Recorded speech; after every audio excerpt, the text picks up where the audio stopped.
will talk about how can you disable automatic notification on your Pocket Option app. We go to figure out the solution or know how you can do that on your app. So you just follow these ways, then it's going to work with you. All you have to do, you just go here above your photo profile, click on it. When you just click on it, it's going to show for you a list like this here.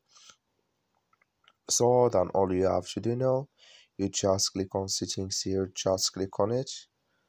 You click on settings, it's going to take you to next step here.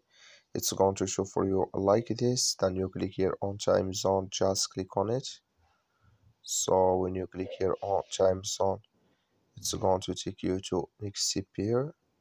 So just click here on time zone, come here to automatic notification, click in this sign or this color.